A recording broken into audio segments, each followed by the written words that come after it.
طارق مسعود کی آواز، طارق مسعود وائس۔ اللہ تعالیٰ فرماتے ہیں وَقَالَ الَّذِينَ كَفَرُوا لِلَّذِينَ آمَنُوا، کافر لوگ ایمان والوں کے بارے میں کہتے ہیں لَوْ كَانَ خَيْرًا مَا سَبَقُونَا إِلَيْهِ۔ یہ آیت رٹا لگا کے یاد کر لو، بہت سارے مسائل اس آیت سے حل ہو جاتے ہیں۔ وہ کہتے تھے لَوْ كَانَ خَيْرًا، اگر یہ اسلام کوئی خیر کی چیز ہوتی، مَا سَبَقُونَا إِلَيْهِ، تو یہ جو ایمان لائے ہیں نا لوگ، یہ ہم سے پہل نہ کرتے۔ کیا مطلب؟ ایمان جو لائے تھا ان کو کیا کہا جاتا تھا؟ صحابہ، وہی تھے نا صحابہ۔ صحابہ جو ایمان لائے تھے، جن میں حضرت ابو ہریرہ، عبداللہ بن مسعود، سیدنا ابو بکر، سیدنا عمر، حضرت عثمان، حضرت علی، عبد الرحمن ابن عوف، بہت سارے صحابہ تھے، انس ابن مالک، جو مشہور صحابہ ہیں، حضرت ابو دردہ۔ مشرکین کو اپنے دولت پہ، اپنی سرداری پہ اور اپنی ذہانت پہ بہت زیادہ ناز تھا کہ ہم ذہین لوگ ہیں، ہم قوم کے بڑے لوگ ہیں، اور ایمان لانے والے ابن مسعود جیسے، ابو ہریرہ جیسے غریب اور مسکین۔ تو وہ تکبر میں کہا کرتے تھے کہ اگر اسلام کوئی خیر کی چیز ہوتا تو یہ غریب غربا قسم کے لوگ تھوڑی پہل کرتے۔ خیر کی طرف جو مائنڈ جاتا ہے وہ کس کا پہلے جائے گا؟ ہمارا مائنڈ۔ یہ لوگ گئے، اس کا مطلب یہ کوئی خیر کی چیز، جملہ مکمل کیا کریں بھائی جان، یہ کوئی خیر کی چیز نہیں۔ آپ کیا مشرکین کے اس نظریے سے متفق ہو؟ بولو۔ 100% نہیں۔ ہم الٹا کرتے ہیں اس جملے کو جو مشرکین نے کہا تھا۔ ہم کہتے ہیں لو کان خیرن، کوئی اگر خیر کی چیز ہوگی، لسبقونا، لام تاکید کا ہے، وہ کہتے تھے ما سبقو، وہ ہم پہ سبقت نہیں کریں گے، ما کا معنی نہیں، ہم کہتے ہیں لسبقونا الیہ، وہ یقیناً ہم پہ پہل کریں گے۔ اس سے بدعت کا پورا دروازہ ہمیشہ کے لیے بند ہو گیا۔ کوئی خیر کا کام ہے صحابہ نے نہیں کیا، اٹ مینز وہ خیر کا کام نہیں ہے۔ ہمارا نظریہ مشرکین والا نہیں ہے۔ مشرکین کہتے تھے خیر کا کام ہوتا تو ہم کرتے، یہ تھوڑی ہم سے پہل کرتے۔ ہم اس کلام کو مانتے ہیں کیا؟ نہیں مانتے۔ ہم اس کو الٹا کرتے ہیں، ہم کہتے ہیں خیر کا کام ہوگا ہم بعد میں کرتے، پہلے کس نے کیا ہوتا؟ صحابہ نے کیا ہوتا۔ سمجھتے ہو کہ نہیں سمجھتے ہو؟ تبھی میں بار بار کہتا ہوں قرآن و سنت کی وہ تشریح جو صحابہ نے جس پر عمل نہیں کیا، اس کا مطلب وہ خیر نہیں ہے، وہ آپ کی اپنی تشریح ہے جو آپ امت پہ تھوپ رہے ہو۔ شب برات میں دیکھ لو نا کیا ڈرامے بازیاں ہوتی ہیں۔ قبرستان والی حدیث پیش کی جاتی ہے شب برات کے بارے میں، سارے خطیب حدیثیں پیش کر رہے ہوتے ہیں کہ نبی صلی اللہ علیہ وسلم 15 شعبان کو قبرستان گئے ہیں، تو ہم بھی 15 شعبان کو کہاں جائیں گے بھائی؟ قبرستان۔ ہم کہتے ہیں حدیث ضعیف ہے، کہتے ہیں نہیں بھائی تمہیں تو جو حدیث تمہارے خلاف جائے وہ ضعیف ہو جاتی ہے، لو بھیا۔ تو آخری جواب کیا ہوگا؟ ارے صحابہ سے دکھا دو کون اس رات قبرستان گیا ہے۔ کیوں؟ اگر شب برات کو 15 شعبان کو قبرستان جانا خیر کا کام ہوتا تو ابو بکر گئے ہوتے کہ نہیں ہوتے؟ عمر گئے ہوتے کہ نہیں ہوتے؟ عثمان گئے ہوتے؟ علی گئے ہوتے؟ ابن مسعود گئے ہوتے؟ ابو ہریرہ گئے ہوتے؟ جابر بن عبداللہ گئے ہوتے؟ معاذ بن جبل گئے ہوتے؟ سیدہ عائشہ گئی ہوتی؟ سیدہ زینب گئی ہوتی؟ یہاں تو جینٹس بھی جا رہے ہیں اور لیڈیز بھی جا رہی ہیں، اور جتھوں کی شکل میں جا رہے ہیں۔ اس لیے میرے بھائی یہ بدعت والا کام کیا کرو؟ بولو نا، چھوڑ دو۔ لو کان خیرا ما سبقونا الیہ، اذان سے پہلے اگر اس کام کی کوئی فضیلت ہوتی جو ہمارے ہاں صلاۃ والسلام پڑھا جاتا ہے، بعد میں بھی پہلے بھی، تو بھائی صحابہ کرام اس کام میں ہم پہ پہل کرتے، کیونکہ وہ لوگ خیر پر ہم سے بہت زیادہ حریص تھے۔ تو دین کو قرآن و سنت کی ایسی تشریح جس میں آپ صحابہ کو بیچ سے ہٹا دیں، وہ تشریح اٹھا کے دیوار پہ دے مارو، چاہے وہ دیکھنے میں کتنی ہی اٹریکٹیو لگے، اس کی دلیل آپ کو کتنی ہی مضبوط لگے۔ سمجھتے ہو کہ نہیں سمجھتے؟ یہی وجہ ہے کہ بہت سارے فقہا بعض حدیثوں کو چھوڑ دیتے ہیں کہ بھئی ہمیں صحابہ میں اس کا یہ عمل نہیں ملتا، اور بعض کمزور حدیثیں ہوتی ہیں لے لی جاتی ہے، کیوں؟ وعلیہ العمل، وہ دلیل یہ دے رہے ہوتے ہیں اس پر کیا ہے؟ عمل ہے۔ اور ان سب باتوں کی دلیل جیسے قرآن کی آیت ہے، ایک اور حدیث ہے جو میں بار بار بیان میں بتاتا ہوں، آج میرا ٹاپک نہیں ہے تو میں آگے چلوں گا انشاءاللہ یہ اس کو بیان کر کے۔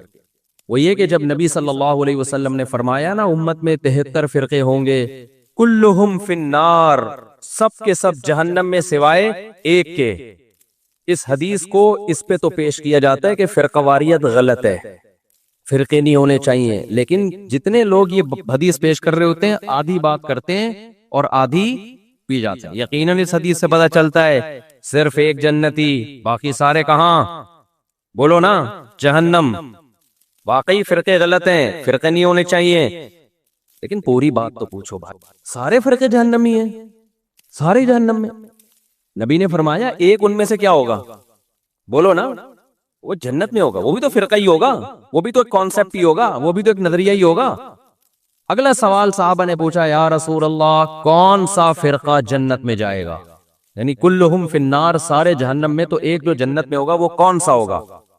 تو نبی نے جو علامت بتائی ہے اس کو خوب غور سے سنو، بار بار بتاتا ہوں۔ نبی یہ نہیں فرمایا کہ جو قرآن پہ چلے گا، کیونکہ ہر فرقہ اپنی نسبت کس کی طرف کرتا ہے؟ بھئی ہم تو قرآن کو تو سب مانتے ہیں، کیونکہ وہ مسلمانوں کے اندر فرقے ہوں گے نا، اسلام کی طرف نسبت کریں گے اپنی، تو قرآن تو بیسک ہے نا۔ کوئی فرقہ ایسا ہو سکتا ہے کہ میں مسلمانوں کا ایک فرقہ ہوں اور میں برحق ہوں؟ کیا بھئی ہے تو دلائل کہاں سے لیتا ہے؟ میں تورات سے دلائل لیتا ہوں، میں جب ریفرنس دوں گا تورات اور انجیل کے دوں گا، تو لوگ کہیں گے یار تو جڑ سے ہی ختم ہو گیا۔ اس لیے قرآن کے نام پہ تو ہر شخص کوئی صحیح تشریح کرتا ہے اور قرآن کے نام کا کوئی منجن بیچتا ہے، تو اس لیے نبی نے یہاں قرآن کا نام نہیں ہے۔ یقیناً قرآن پہ چلنا ہی والا ہی برحق ہوگا، لیکن یہاں نبی تو بتا رہے ہیں نا کہ ان 73 میں ٹھیک کون سا ہوگا، تو اس کی سلیکشن کا آسان طریقہ بتایا جائے۔ اگر آپ بتا دیتے جو قرآن پہ چلے گا تو ہر شخص دعویٰ کیا کر رہا ہے؟ قرآن۔ پروفیسر غامدی صاحب بھی کہتے ہیں میں قرآن کو مانتا ہوں، وہ حضرت عیسیٰ کی موت کے دلائل بھی قرآن سے دے رہے ہوتے ہیں، حالانکہ قرآن سے ان کی موت کے دلائل، لیکن باتوں کو گھما دیا، پبلک کو تو نہیں قرآن سنت کا زیادہ پتا ہوتا۔ تو نبی نے کیا فرمایا؟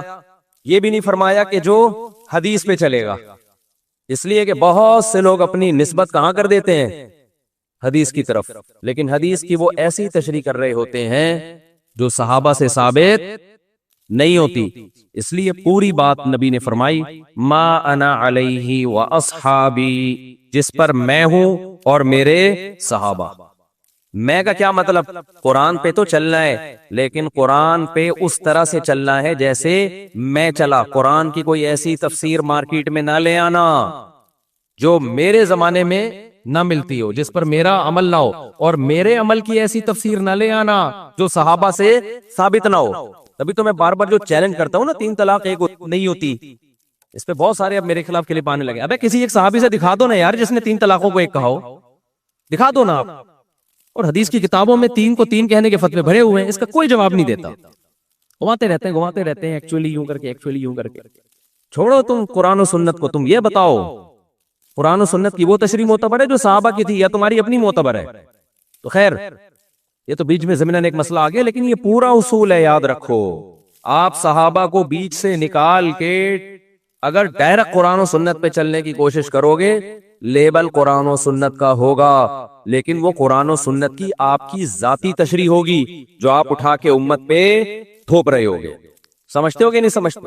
اور صحابہ کا کسی مسئلے پہ اجماع ہو جائے وہ تو پھر انف، کیونکہ نبی صلی اللہ علیہ وسلم کی صحیح حدیث ہے، سب اس کو مانتے ہیں، لا تجتمع امتی علی ضلالہ، میری امت کبھی گمراہی پہ جمع نہیں ہو سکتی، کسی بھی دور میں نہیں ہو سکتی۔ یہ کسی زمانے کے ساتھ خاص نہیں ہے، کوئی بھی دور آ گیا نا امت کسی ایک مسئلے پر ہو گئی، اب حق اس میں منحصر ہے، کیونکہ اگر ہم مان لیں کہ یہ غلط مسئلے پر جمع ہو گئی تو اس کا مطلب امت گمراہ ہے، پوری امت گمراہ، جبکہ پوری امت گمراہ نہیں ہو سکتی۔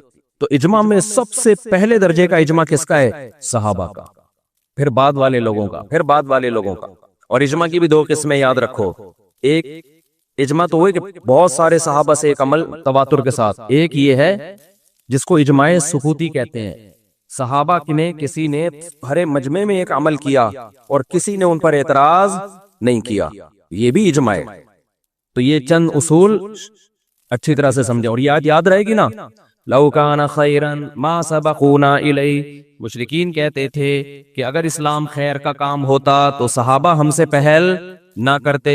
ہم کیا کہتے ہیں بھائی، کوئی بھی خیر کا کام ہوگا تو ہم سے پہلے صحابہ نے کیا ہوگا، تبھی ہم کہتے ہیں بھائی مردوں کے ایصال ثواب کے لیے اجتماعی قرآن خوانیاں مت کیا کرو، حضرت ابو بکر کا انتقال ہوا، کبھی دیکھا حضرت عمر نے تمبو لگایا، دیگیں پکائیں اور سارے صحابہ کو بلایا، چل بھائی تو پہلا پارا، تو دوسرا پالا، تو تیسرا پارا. کبھی دیکھا آپ نے کسی نے؟ کوئی ضعیف روایت ہے اس بارے میں؟ کوئی دیگوں کے ڈھکن کہیں نہیں ملا ہوگا نا آپ کو. یا اس زمانے میں دیگیں نہیں ہوتی تو کچھ تو ہوتا تھا نا، کسی میں تو کچھ پکتا ہوگا. حضرت علی کی شہادت ہوئی، سیدنا عثمان کی شہادت ہوئی، کوئی برسی ہوئی؟ بولو نا کیا ہو گیا بھائی جان، چپ کیوں بیٹھے ہو؟ کوئی برسی ہمیں ملتی ہے صحابہ کے دور میں کہ فلانے کی حضرت عمر کی برسی منائی ہو، یا حضرت عثمان کی منائی ہو، یا کسی نے کسی کی ابا کی منائی ہو، اماں کی منائی ہو. یادگار کے لیے تصویریں رکھنا بزرگوں کی گھر میں. آج لوگوں نے اپنے پیر صاحب کی تصویر لٹکائی بھی ہوتی ہے. سب سے بڑے پیر تو محمد صلی اللہ علیہ وسلم تھے، اور تصویر سازی کا فن اس وقت عروج پر تھا. اس کے باوجود ہمیں نبی کی کوئی تصویر صحابہ سے نہیں ملتی. اس سے پتہ چلتا ہے عقیدت کے لیے گھروں میں تصویر لٹکانا حرام اور ناجائز ہے. نبی نے صحابہ کی ایسی ٹریننگ کی تھی تصویر کے بارے میں، ایسی تربیت کی تھی کہ نبی سے بے پناہ محبت کے باوجود بھی کسی صحابی نے یہ جرأت نہیں کی. یہ جتنی تصویریں آتی ہیں نا مسلم ہیروز کی، فرضی ہوتی ہیں. مسلمان کبھی نہیں تصویر بناتے تھے. صرف ایک محمد ابن قاسم ایسا ہے لیڈر جس کی تصویر کے بارے میں مورخین کہتے ہیں اوریجنل تصویر ہے. داڑھی اس کی پوری تھی، لیکن اگر تصویر میں داڑھی کم آ رہی ہے تو غلط ہے. وہ کیوں ہے؟ اس کی وجہ ہم نے کتابوں میں پڑھی ہے. وجہ یہ ہے کہ محمد ابن قاسم جب ہندوستان سندھ کے راستے سے آیا نا، یہاں تو ہندو رہتے تھے، تو اس نے یہاں اتنا انصاف دیا لوگوں کو، اور لوگوں کے ساتھ ایسا اچھا سلوک کیا محمد بن قاسم نے، کیونکہ مسلم فاتح بن کے آیا تھا. یہاں پہلے ہندوؤں کے کوئی بہت ظالم قسم کے لوگ ہوتے تھے، تو ہندوؤں کو اس سے عقیدت ہو گئی، اور ہندوؤں کو جس سے عقیدت ہونا اس کو بھگوان بنا لیتے ہیں. وہ یہ ہمیشہ سے چلا آ رہا ہے. تو جب محمد بن قاسم واپس گیا ہے نا، ہندوؤں نے اس کی تصویریں بنا کے پوجنا شروع کر دیا اس کو. اس وجہ سے ہندوستان کی تاریخ میں کس کی تصویریں باقی رہ گئیں؟ محمد بن قاسم کی. ظاہر اس میں تبدیلی آئی ہوگی، میں نہیں کہہ رہا ایگزیکٹ وہی ہے، لیکن ہمیں محمد بن قاسم کی ہندوستان میں تصویریں ملتی ہیں. وجہ اس کی ہے کہ ہندوؤں کے ساتھ اس نے اتنا اچھا سلوک کیا، اتنا اچھا سلوک کیا. یہ تو اب تاریخ کو نا مسخ کیا جا رہا ہے ایک پروپیگنڈے کے تحت. محمد بن قاسم کو ڈاکو بنا کے پیش کیا جا رہا ہے، اور اس کو ظالم بنا کے پیش کیا جا رہا ہے. اب تاریخ کیا ہو رہی ہے؟ مسخ، چینج. تاکہ جو مسلم ہیروز تھے جن کے دنیا میں بڑے کارنامے، اور اس میں ہمارے کچھ مسلم اسکالر بھی ہیں جو لیبل اسلام کا لگاتے ہیں، کام سارا وہی کر رہے ہیں جو سیکولر لوگوں کا کام. سمجھتے ہو کہ نہیں سمجھتے ہو؟ تو اس سے بھی پتہ چلتا ہے بھائی، گھروں میں بزرگوں کی، باپ دادا کی تصویریں بولو مت لگائے کرو. اس سے بھی ہمیں پتہ چلتا ہے کہ اگر میرے بھائی 12 ربیع الاول منانا، میں اسی سٹائل میں کہوں گا نا جس سٹائل میں تقریریں ہوتی ہیں 12 ربیع الاول، اگر 12 ربیع الاول کا حلوے مانڈے اور اس میں جو کچھ ہو رہا ہے، یہی ہو رہا ہے نا، ناچ رہے ہیں، گا رہے ہیں اور حلوے مانڈے بانٹ رہے ہیں، اگر یہ خیر کا کام ہوتا تو صحابہ نے ہم سے پہلے کیا ہوتا. پوری اسلامی تاریخ اٹھا کے دیکھ لو، صحابہ، تابعین، تبع تابعین، چاروں ائمہ، مجتہدین، امام بخاری، امام مسلم، امام ابو داؤد، جتنے محدثین فقہا گزرے ہیں، کہیں بھی ہمیں اس کا 12 ربیع الاول ان کی زندگی میں آیا اور کچھ بھی انہوں نے کیا ہو، اس کا بھی ثبوت نہیں ملتا. کچھ بھی نہیں. ان کی زندگی میں جو حیثیت 11 تاریخ کی تھی وہی کیسی تھی؟ وہی 12 کی تھی، اور وہی 13 کی تھی. فقہی کتابوں میں جو اسلامک لا لکھا ہوتا ہے نا صدیوں سے، اس میں 12 تاریخ کا کوئی ایک حکم بھی الگ سے بیان نہیں کیا گیا کہ اس دن یہ کرنا زیادہ ثواب. حتیٰ کہ اس دن درود شریف کثرت سے پڑھنا بھی زیادہ ثواب نہیں ہے، عام دنوں کے جیسے ثواب ہے. جمعے کے بارے میں آتا ہے حدیث میں کہ درود شریف پڑھنے کا ثواب، صحیح حدیث صحیح ہے. ابے جمعے کے بارے میں آتا ہے کہ درود شریف پڑھنے کا ثواب جمعے کے دن عام دنوں سے زیادہ، جبکہ نبی کی پیدائش کا دن جمعہ تھا یا پیر تھا؟ پیر. لیکن ثواب کس دن زیادہ رکھا؟ جمعے کا. اسی وجہ سے ہم نے بہت سارے علماء کو دیکھا ہے جمعے کے دن عصر سے مغرب تک درود ہی پڑھتے ہیں، وہ درود شریف پڑھتے ہیں، وہ یا اور کسی بھی ٹائم پہ درود شریف کی کثرت کرتے ہیں. حالانکہ پیدائش کس دن ہوئی ہے نبی کی؟ پیر کے دن ہوئی ہے.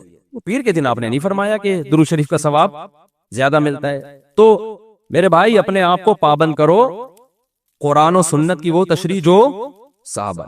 تو 12 ربیع الاول کے حلوے مانڈے ہمیں کہیں بھی نہیں ملتے، اور نہ یہ عرس، قوالی. صحابہ کے دور کے کسی مشہور قوال کا نام تو بتاؤ ہے بھائی؟ کوئی صحابہ کے دور میں کوئی بہت مشہور قوال ہو جن کی قوالی سننے کے لیے صحابہ کرام جایا کرتے؟ کوئی عرس ہوا صحابی کے دور میں ہے بھائی؟ کوئی عرس ہو رہا ہوگا جی، یا آج کل نا وہ بھی آ رہا ہے، انٹرنیٹ پہ بڑی چیزیں آ رہی ہوتی ہیں، وجد آ رہا ہے، اچھل رہے ہیں دائیں بائیں، کوئی ایک دم ہوا تو کوئی صحابہ کے دور میں کسی کو وجد آیا کہ جی وہ قوالی چل رہی ہو، دھمال ہوا، اور وہ حضرت عمر تو رکھ کے تھپڑ لگاتے اگر کسی کو ہوتا نا کہ انسان کا بچہ بن کے بیٹھ گیا، کیا کر رہا ہے تو یہاں، کیا ڈرامہ لگایا ہوا یار، یہ کیا پن لگا کے رکھا ہوا ہے، وہی کلپ چلا دو اس کے ساتھ، جب بھی کوئی ایسی قوالی میں اچھل کود کر رہا ہو نا تو لندن والے کا وہ کلپ لگا دو، کیا پن لگا کے، وہ پورا جملہ مسجد کی وجہ سے میں نہیں کہہ پا رہا، کیا پن لگا کے رکھا ہوا ہے وہ چلا دیا کرو ساتھ۔ تو یہ عرس ہو گئے، قبروں پہ قوالیاں ہو گئیں، دھمال ہو گئے، اور یہ جو ٹوپی ڈرامے ہو رہے ہیں، اور بچارے بن سج کے شب برات کو قبرستان جا رہے ہوتے ہیں، چھوڑ دو میرے بھائی یہ کام، قبرستان جب تمہیں پٹے پہ ڈال کے لے کے جائیں گے نا وہی ٹھیک ہے، اس سے پہلے جانا ہے دن میں جاؤ، قبرستان رات کو جانے کا موقع نہیں ہے، دن میں جاؤ اور تنہائی میں جاؤ۔ نبی صلی اللہ علیہ وسلم نے فرمایا فَزُورُهَا فَإِنَّهَا تُذَكِّرُ الْآخِرَةَ، قبرستان جایا کرو، اس سے آخرت کی یاد تازہ ہوتی ہے۔ وہاں جا کے کیا کرنا ہے؟ مرحوم جتنے ہیں ان کے لیے دعا کرنی ہے، سب سے پہلے تو ان کو سلام کرنا ہے، السلام علیکم یا اہل القبور، اے قبر والو تم پر سلامتی ہو۔ اس کا مطلب یہ نہیں کہ وہ قبر والے سن رہے ہوتے ہیں، وہ تو اللہ پہنچا دیتا ان کو سلام، تو یا اہل القبور یہ اختلافی مسئلہ ہے، اس میں پھڈے میں نہ پڑ جانا، یا اہل القبور اے قبر والو تم پر سلامتی ہو۔ آگے جملہ بڑا ڈینجرس ہے، وہ بھی بول لیا کرو، انتم لنا سلف، تم پہلے چلے گئے، ونحن وَإِنَّا إِن شَاءَ اللَّهُ بِكُمْ لاحقون، اور وَنَحْنُ بِكُمْ خلف، اور ہم تمہارے بعد آنے والے ہیں، وَإِنَّا إِن شَاءَ اللَّهُ بِكُمْ لاحقون، اللہ نے چاہا تو عن قریب ہم بھی یہیں پہنچنے والے ہیں۔ بہت ڈر لگے گا، کب کب آنے لگو گے، یہ کیا باتیں کر رہا ہوں میں، لیکن بھائی ایسا تو یہ تو ہوگا، تو اس سے عبرت حاصل ہوتی ہے کہ بھائی ہم نے بھی ایک دن یہاں سے پتلی گلی سے نکلنا ہے، تو یہ کام کیا کرو قبرستان میں جا کے۔ اور یہ جتھے بنا کے جانے میں، جتھوں میں تو کیا ہوتا ہے، گپے لگ رہی ہوتی ہیں، اور سنا یار یہ گھڑی کہاں سے خریدی، موبائل وہی پرانا چل رہا ہے، ابھی تو نیا آ چکا ہے، تو کیا عبرت حاصل ہوگی میرے بھائی۔ اور زیادہ عبرت حاصل کروانی ہے تو کوئی بندہ پیچھے بٹھا دو، جب آپ جاؤ نا بولو السلام علیکم یا اہل القبور، واپس وہاں سے آواز آئے وعلیکم السلام بھائی عبد الغفور، پھر جو عبرت حاصل ہوگی انشاءاللہ سارے کبیرہ صغیرہ کبیرہ گناہ سے توبہ کی ہمیشہ توفیق مل جائے گی، کہ آپ کو لگے گا کہ قبر سے رپلائے آ گیا، پھر تو ایسا انسان کے بچے بنو گے نا ساری زندگی۔ تو خیر یہ آیت یاد رکھیں، جتنی بدعتیں ہیں تو سب اسی میں داخل ہیں، تو چھوڑ دو ان بدعتوں کو میرے بھائی، سیدھا سیدھا صاف ستھرا ملت بیضاء جو اللہ اس کے رسول نے ہمیں دیا ہے، صاف ستھرا دین، تو جو نبی صلی اللہ علیہ وسلم اور صحابہ سے منقول ہے، یہ محرم میں بھی یہی ہے، ہمارے نبی صلی اللہ علیہ وسلم نے نوحہ کرنے سے منع کیا ہے، صحیح حدیثیں جن پر لعنت کی گئی ہے۔ اہل بیت کبھی بھی میتوں پہ چیخے نہیں مارتے تھے، کبھی بھی نوحے نہیں کرتے تھے، صبر کر کیا ہے انہوں نے۔ تو ہمیں بھی کیا حکم ہے میرے بھائی، نہ ہم نے برسیاں منانی ہیں، اور نہ ہم نے گریبان چاک کرنے ہیں، نہ ہم نے سینوں کو پیٹنا ہے، اور ویسے بھی شہید کا کوئی شہید تو زندہ ہوتا ہے، اور ہم زندہ جاوید کا ماتم نہیں کرتے، سمجھتے ہو کہ نہیں سمجھتے؟ تو ہم نے بھائی صحابہ کو فالو کرنا ہے، ہمارے پاس جو دین چلا آ رہا ہے، اور میں بار بار کہتا ہوں کسی کے مسلک کو چھیڑو نہیں، اپنے کو چھوڑو نہیں، یہ اس لیے نہیں کہتا اپنا غلط ہے اس لیے نہیں چھوڑو، اپنا صحیح ہو تو اس صحیح کی بات کر رہا ہوں، چھیڑنے سے منع کر رہا ہوں، کیونکہ آپ دلیل کی دنیا میں بات اپنی دنیا کے سامنے رکھ دو، بس اتنا تو چھیڑنا ضروری ہے، آگے بحث مباحثہ کرنے کی کوشش مت کرو، اس سے اختلاف پیدا ہوتا ہے، جھگڑے پیدا ہوتے ہیں، ملک میں فساد پیدا ہوتا ہے، یہ مطلب ہے میرا کہ دوسرے کو چھیڑو نہیں، سمجھتے ہو کہ نہیں سمجھتے؟ اور اپنے کو چھوڑو نہیں کا مطلب یہ نہیں کہ اگر اپنا غلط ہونا ثابت ہو جائے تو بھی نہیں چھوڑو، اپنے سے میری مراد ہمارا اپنا جس کو ہم صحیح سمجھتے ہیں، اس کے بارے میں ہم کہہ رہے ہیں، میری ہر چیز کو لوگ غلط لے کے جاتے ہیں کہ اچھا تمہارا مسئلہ غلط ہو تو بھی نہیں چھوڑو، غلط ہونا ثابت ہو جائے گا 2 منٹ میں چھوڑ دیں گے انشاءاللہ، ثابت تو کرو میرے بھائی، تمہارے کہنے سے تھوڑی ثابت ہوگا، کیونکہ ہمیں فخر ہے کہ ہم ائمہ اربعہ کو فالو کرتے ہیں، چاروں اماموں کو مانتے ہیں برحق، اور ائمہ اربعہ نے قرآن سنت اور کس کو اصل بنایا؟ صحابہ کو، وہ قرآن اور سنت کی وہ تشریحات نہیں کرتے جو صحابہ سے ثابت نہ ہو، اسی وجہ سے 99% امت انہی کو ہمیشہ سے فالو کرتی آ رہی، باقی ان میں کوئی فروعی اختلاف ہے تو وہ اختلاف جب ہی ہوا ہے جب دلائل دونوں طرف تھے، کسی نے ایک کو ترجیح دے دی دوسری میں تعویل کر دی، کسی نے دوسری کو ترجیح دے دی اس میں تعویل کر دی، اور ان سے نکل گئے تو بے لگام اونٹ، پھر آگے ہر شخص ایک نیا فرقہ ہے، ہر آدمی کا قرآن حدیث دوسرے سے الگ، اور آگے جو نسلیں برباد ہوں گی، کوئی مرتب لا ہی نہیں ہے، کوئی مرتب فقہ ہی نہیں ہے، کوئی اے ٹو زیڈ مسائل کی کوئی ایک کتاب ہی نہیں ہے، تو کیا پھر اس مفتی سے پوچھو، وہ کچھ ادھر سے پوچھو، وہ کچھ ادھر سے پوچھو، وہ کچھ، تو برباد ہو جائے گی پھر تو امت بھائی۔ تو کوئی مرتب چیز ہوگی تو اس کو فالو کیا جائے گا نا، کوئی مرتب لا ہی نہیں ہے تو کہاں سے فالو کیا جائے گا اس کو۔ چلیں بھائی ہم آگے چلتے ہیں، یہ آیت ہو گئی۔ تو خلاصہ کیا نکلا بھائی، یہ حلوے مانڈے اور یہ محرم میں جو کچھ ہو رہا ہے، جو کر رہے ہیں ان کو کرنے دو، چھیڑو نہیں۔ لیکن جب ہم سے کوئی پوچھے کہ کیوں نہیں کر رہے، ہم کہیں گے بھائی ہم کس کو مانتے ہیں؟ صحابہ نے نہیں کیا، ہم بھی نہیں کریں گے۔ یہاں بعض لوگ دلیل دیتے ہیں کہ صحابہ نے تو مدرسے بھی نہیں بنائے، صحابہ کے ہاں تو بخاری کا گھنٹہ بھی نہیں ہوتا تھا، ترمذی کا گھنٹہ بھی نہیں ہوتا تھا، ہدایہ کے پیریڈ بھی نہیں ہوتے تھے۔ بھائی جان کچھ چیزوں کا تعلق مینجمنٹ سے ہوتا ہے، سمجھتے ہو؟ مدرسہ صحابہ کے ہاں بھی تھا، اصحاب صفہ مدرسہ تھا نا۔ تو نظم کسی چیز کا بنانا، اس میں ثبوت کی ضرورت نہیں ہوتی، وہ ہر شخص کا اپنا نظم، ہر مدرسے کا اپنا نظم ہوتا ہے، سمجھ رہے ہو؟ پہلا پیریڈ کسی کے ہاں بخاری کا ہوگا، دوسرا ترمذی کا، کسی کے ہاں پہلا ترمذی کا ہوگا، دوسرا بخاری کا، کسی کے ہاں 1 گھنٹے کا پیریڈ ہوتا ہے، کسی کے ہاں 45 منٹ کا ہوتا ہے، کسی کے ہاں دیسی سٹائل ہوتا ہے، پیریڈ سسٹم ہی نہیں ہوتا، سسٹم ہوتا ہے ان کے ہاں۔ خیر، تو یہ مینجمنٹ سے ان چیزوں کا تعلق ہے۔ اس کی مثال ہے جیسے گھڑی، اب ہم نے لگا دیا 8:30 بجے عشاء کی نماز ہوگی، کوئی کہ صحابہ کے دور میں تو گھڑیاں نہیں ہوتی تھی۔ اب بھائی جان یہ سوال کیا ہے، تو گھڑی ایجاد ہی نہیں تھی تو ہوتی کہاں سے؟ جبکہ ربیع الاول تو صحابہ کے دور میں بھی تھا، یا تو آپ کہتے ہیں ربیع الاول ایجاد ہی ابو ہے، تو اس دور میں بھی تھا، اب بھی ہے۔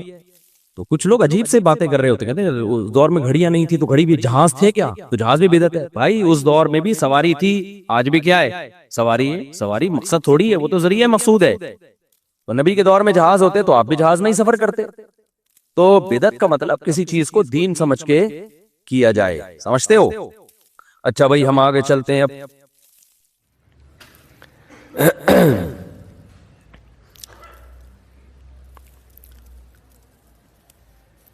اللہ نے ہمیں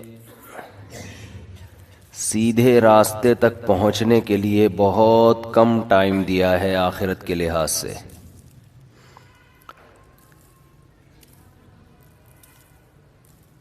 دنیا کے لحاظ سے تو یہ بہت ٹائم ہے۔ قرآن کہتا ہے کہ جب آخرت میں برے لوگوں سے حساب و کتاب ہوگا تو وہ کہیں گے کہ اے اللہ تو ہمیں ایک بار دنیا میں دوبارہ بھیج دے تاکہ ہم تیرے پیغمبروں پر ایمان لائیں اور ہم تیری فرما برداری کریں۔ یہ مضمون قرآن مجید میں بہت مقامات پر آیا ہے۔ مشرک کہے گا واللہ ربنا ما کننا مشرکین، اللہ کی قسم ہم تو شرک کرتے ہی نہیں تھے۔ تو گنہگار کہے گا ان تقول نفس یا حسرۃ علی ما فرطت فی جنب اللہ، ہائے افسوس کہ میں اللہ کے بارے میں بہت سخت کوتاہی میں مبتلا رہا۔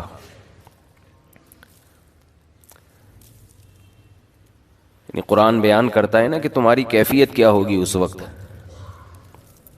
بلکہ قرآن یہ بیان کرتا ہے جب موت کے وقت تم برزخ کی زندگی اپنی آنکھوں سے دیکھو گے تو اس وقت تمہاری کیا کیفیت ہوگی۔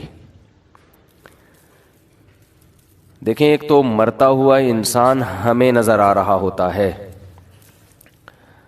لیکن ایک مرتے ہوئے انسان کو بھی کوئی کچھ نظر آ رہا ہوتا ہے جو ہمیں نظر نہیں آتا، اور نہ وہ ہمیں بتا سکتا ہے۔ جیسے جو آدمی بستر پہ لیٹ جائے سونے کے لیے، تو ایک پوزیشن تو یہ ہوتی ہے جس میں وہ مکمل جاگ رہا ہوتا ہے، جس میں ہم سے اس کا رابطہ ہوتا ہے۔ ایک پوزیشن یہ ہوتی ہے جس میں وہ گہری نیند سو رہا ہوتا ہے، اس کا ہم سے رشتہ ڈسکنیکٹ ہو چکا ہوتا ہے، ہم سے کوئی رابطہ اس کا نہیں ہوتا۔ ہم اسے ہنسنے کی بات کریں ہنسے گا نہیں، رلانے کی بات کریں روئے گا نہیں، کتنی خطرناک خبر دیں اس پر کوئی اثر نہیں ہوگا۔ لیکن ہمیں یہ لگ رہا ہوتا ہے کہ یہ بے ہوش ہے، مگر وہ ایک الگ دنیا میں گھوم رہا ہوتا ہے. وہ جس دنیا میں گھوم رہا ہوتا ہے اس کے خواب کہا جاتا ہے, عالم خواب. وہ یہ سمجھتا ہے کہ یہ حقیقت ہے اس خواب کو. اچھے خواب بھی ہوتے ہیں, برے خواب بھی ہوتے ہیں. بعض اچھے خواب ایسے ہیں آنکھ کھلتی ہے تو انسان افسوس کرتا ہے, یار میں تو سمجھ رہا تھا یہ سچی مچی کا ہو رہا ہے میرے ساتھ. بعض برے خواب ہوتے ہیں, انسان کی آنکھ کھلتی ہے, شکر ادا کرتا ہے, اللہ تیرا شکر ہے کہ یہ خواب تھا, اے اللہ تیرا شکر ہے یہ خواب تھا. لیکن خواب میں اس کو یہ احساس نہیں ہوتا کہ میں خواب دیکھ رہا ہوں. تو ایک کنڈیشن تو یہ ہے جس میں وہ بالکل ہم سے منقطع ہو چکا ہے. ایک کنڈیشن یہ ہے جس میں وہ ہم سے رابطے میں. ایک اس کے درمیان کی کنڈیشن ہوتی ہے جس کو میں پیار سے بٹوین کنڈیشن کہتا ہوں. کہتے نہیں انگلش میں اس کو بٹوین, لیکن درمیان ہے نا. دیسی انگلش ایسے ہی ہوتی ہے, کوئی بھی لفظ ادھار لے کے کہیں بھی لگا دو. تو بالکل درمیانی کنڈیشن کیا ہوتی ہے جس میں وہ آدھا جاگ رہا ہوتا ہے اور آدھا سو رہا ہوتا ہے. کچھ کچھ یہاں کی بھی سن رہا ہوتا ہے, ہمیں لگتا ہے کہ یہ سویا نہیں ہے ابھی, لیکن تھوڑا غائب دماغ بن چکا ہوتا ہے. کچھ چیزیں اس کو وہاں کی خواب کی نظر آ رہی ہوتی ہیں.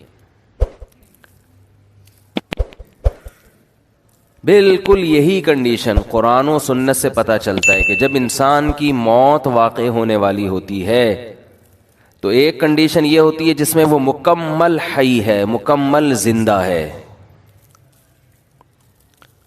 جس میں وہ ہم سے بات چیت کر رہا ہوتا ہے. ایک کنڈیشن یہ ہوتی ہے جس میں وہ مکمل اس کی ڈیتھ ہو چکی ہوتی ہے, اس میں ہمارا اس سے کوئی رابطہ نہیں ہے. اس پہ جو گزر رہی ہے وہ جانے اور اللہ جانے. جیسے حضرت عمر نے فرمایا نا کہ حدیث میں آتا ہے نا کہ جو برا آدمی ہے جب اس کی میت کو قبر کی طرف لے کر جاتے ہیں تو کہتا ہے کہ تم مجھے کہاں لے کے جا رہے ہو, اور اچھے آدمی اچھا کیا کہتا ہے, مجھے جلدی لے کر جاؤ. یہ برزخ کی باتیں ہیں جو وہ خود دیکھ رہا ہے. لیکن ایک حالت مرنے والے کی ایسی ہے جس میں وہ آدھا عالم برزخ میں اور آدھا عالم دنیا میں. اس کنڈیشن کو سکرات موت کہا جاتا ہے. سمجھ رہے ہیں بات کو, کیونکہ یہاں شرعی احکام چینج ہو جاتے ہیں. شریعت میں کچھ احکام ایسے ہیں کہ ابھی اس کا حکم کچھ اور ہے, مرنے کے بعد کچھ اور ہے. تو جب انسان مکمل حیات میں ہو تو اللہ نے اس کے لیے توبہ کا دروازہ کھولا ہوا ہے. چاہے اس کو 100% یقین ہو جائے کہ میں نے کل مرنا ہے یا 1 گھنٹے بعد مرنا ہے, لیکن توبہ کا دروازہ اس کے لیے بولے کھلا ہوا ہے. ایک آدمی نے ساری زندگی گناہوں میں گزاری, کفر میں, الحاد میں, شرک میں, خدا کا انکار کرتا رہا, اللہ کے ساتھ شرک کرتا رہا, شراب پیتا رہا, زنا کرتا رہا. 90 سال گزار دیے اس نے. اب اسے ڈاکٹروں نے بتایا کہ آپ کی ڈیتھ ہونے والی ہے, آپ کینسر کے مریض ہیں, آپ کا زہر یہاں تک پھیل گیا ہے, یا کوئی اور بیماری ہے جس میں زہر پھیلتا ہے, یہاں تک پھیل گیا کہ 24 گھنٹے میں کے اندر آپ کی ڈیتھ ہو جائے گی. یہ بھی اب توبہ کرے گا تو اللہ اس کی توبہ قبول کریں گے, یہ اللہ کا وعدہ ہے. دل سے کرے توبہ, یہ والی توبہ نہ ہو کہ اگر نہیں مرا تو ٹھیک ہے پرانا اسٹائل, مر گئے تو توبہ تو کی بھی ہم نے. وہ بھی پھانسی والا بھی ایسا ہی ہے. 90 سال میں اس کو پھانسی کی سزا سنا دی گئی. یہ پھانسی والی مثال اور آسان ہے. اس کو پھانسی کی سزا سنا دی گئی اور اسے بتایا گیا کہ 6 مہینے بعد آپ کو ہینگ کر دیا جائے گا, لٹکا دیا جائے گا. یہ بھی ظلم ہے انسان پر پھانسی کی سزا دینا. بہت عذاب والی موت ہے جو گلا دبا کے ہوتی ہے. اسلام نے حکم دیا جس کی سزا قتل ہے اس کو تلوار سے سر قلم کیا جائے. اس میں تکلیف کم ہوتی ہے. جب تلوار لگتی ہے نا اس کے یہاں مجرم کے, تو سب سے پہلے اس کا دماغ کا اور باڈی کا کنیکشن ختم ہو جاتا ہے, تو تکلیف کا احساس ختم. لیکن وحشت بہت ہوتی ہے. مقصد تھا شریعت کا کہ لوگ جرم سے باز آ جائیں, تو ایسا طریقہ اسلام نے رکھا ہے کہ دہشت بہت بیٹھ جائے لیکن مجرم کو تکلیف کم سے کم ہو. تو جب سر پہ اس کے مجرم کے تلوار لگتی ہے تو وہ سر کھوپڑی وہاں جا کے گری, تڑپتا بہت ہے, بلیڈنگ ہوتی ہے. اور اسلام میں یہ بھی حکم ہے کہ پھانسی کی سزا بند کمرے میں نہ دی جائے, یعنی قتل کرنے کی سزا, بلکہ یہ کھلے عام چوک میں دی جائے, ساری دنیا اپنی آنکھوں سے دیکھے یہ, تاکہ معاشرے میں قتل رکے. اب دیکھو مجرم کے ساتھ بھی احسان کہ اس کو کم سزا دی, یعنی اس کو تکلیف سے بچایا جا رہا ہے, اور لوگوں کے ساتھ بھی احسان, ان پر دہشت بٹھائی جا رہی ہے تو لوگ قتل سے باز آئیں. مجھے یاد ہے 20-25 سال پہلے, ہمارے بچپن کی بات ہے, کہ ایک سعودی عرب سے ہمارے ایک دوست آئے ملنے کے لیے. وہ تھے اصل میں بلوچستان کے تھے, لیکن بائی بورن سعودی تھے. وہ تو بلوچی بھی بولتے تھے, اردو بھی بولتے تھے, عربی بھی بولتے تھے. تو کہنے لگے میں نے جب پہلی مرتبہ سعودی عرب میں سر قلم ہوتے ہوئے دیکھا ہے. بلوچی تھے, بڑے مضبوط, بروہی. کہہ رہے میں 2 گھنٹے ایسے کانپتا رہا ہوں لاش کو دیکھ کے نا, جو سر قلم کیا ہے, تو 2 گھنٹے میں ایسے خوف سے کانپتا رہا ہوں. تو بتاؤ جس نے یہ منظر دیکھا ہو وہ کبھی کسی کے قتل کا سوچ سکتا ہے جب اس کو پتا ہو کہ میرا بھی انجام ہوگا. خیر بات کہاں سے کہاں چلی گئی جی. ہاں میں یہ عرض کر رہا تھا کہ ڈاکوؤں پر شریعت نے رحم نہیں کیا ہے. خیر میں یہ عرض کر رہا تھا کہ ایک شخص 90 سال کی عمر, اس کی ساری زندگی قتل میں گزری, ڈکیتیوں میں گزری, ظلم میں گزری. کورٹ نے فیصلہ کیا, جو کہ نہیں کرتی عام طور پہ, لیکن کر دیا کہ اس کو پھانسی پہ لٹکایا جائے گا, 6 مہینے بعد لٹکایا جائے گا. اسے لوگوں نے آ کے بتایا توبہ کر لے, گناہ سے معافی. کہہ رہے نہیں کروں گا توبہ میں. وہ 6 مہینے بھی اس نے گزار دی, کفر بکتا رہا, کوئی خدا نہیں ہے, کوئی مجھے دوبارہ رہائی ملی, دوبارہ یہ کام کروں گا. یہاں تک کہ 1 ہفتہ رہ گیا, پھر اسے کسی مولانا صاحب نے کہا توبہ کر لے. کہہ رہے نہیں کروں گا توبہ. پھر 1 دن رہ گیا, پھر 1 گھنٹہ رہ گیا, پھر آخر کا 1 منٹ رہ گیا. اسے 6 مہینے پہلے بھی یقین تھا کہ مجھے قتل کیا جائے گا, لیکن توبہ نہیں کر رہی ہے, اس چانس پہ کہ شاید رہائی ہو جائے. بعض لوگ زبان کے بڑے پکے ہوتے ہیں, چاہے وہ کافر ہی کیوں نہ ہو. کہتے ہیں جیسے ہم اندر سے ہیں ویسے ہی ہم باہر سے. جیسے نبی صلی اللہ علیہ وسلم کے چچا ابو طالب تھے نا, موت کے وقت کلمہ نہیں پڑھا. انہوں نے کہا نہیں, اب اگر میں پڑھوں گا لوگ کہیں گے ساری زندگی جس دین پر قائم رہے موت کے ڈر سے, تو میں نہیں پڑھوں گا کلمہ. جیسا جو میں ہوں اندر سے ویسا ہی میں کیا ہوں. ان کی ایک رائے تھی کہ میں جیسا رہا ہوں ویسا ہی رہوں گا میں. ہمارے نبی کو بہت افسوس ہوا, بہت غم ہوا. اللہ نے فرمایا انک لا تہدی من احببتا, اے محمد صلی اللہ علیہ وسلم جس سے آپ کو محبت ہے, ہدایت کا اختیار آپ کے ہاتھ میں نہیں ہے. یہ نہیں کہ آپ کو جس سے محبت ہے آپ اس کو ہدایت بھی دے دیں, یہ نہیں ہو سکتا. ہدایت تو جو چاہے گا اسے ملے گی, اور یہ اللہ کے ہاتھ میں ہے. حضرت بلال کا نبی سے کوئی رشتہ نہیں, غلام, رنگ بھی سیاہ, قوم بھی الگ, غلام. ان کو ہدایت مل گئی, چاہت تھی ان کے دل میں, طلب تھی. تو بعض ایسے ہوتے ہیں کہ وہ اقرار نہیں کرتے, وہ کہتے ہیں موت کے وقت بھی ہم نہیں, حالانکہ موت کے وقت ان کو یہ ہوتا ہے کہ شاید اسلام نے جو کچھ کہا ہو وہ سچ کہا ہو, لیکن وہ کہتے ہیں نہیں, جس پہ ہم زندگی میں رہے اسی پہ رہیں گے. تو یہ جو 90 سالہ شخص تھا جس نے سینکڑوں انسانوں کو قتل کیا, ہزاروں کو قتل کیا, خدا سے بغاوت کی, اللہ کے وجود کا انکار کیا, اس سے بڑا مجرم دنیا میں کوئی نہیں ہو سکتا تھا. اسے بتایا گیا 6 مہینے بعد تمہیں لٹکا دیا جائے گا.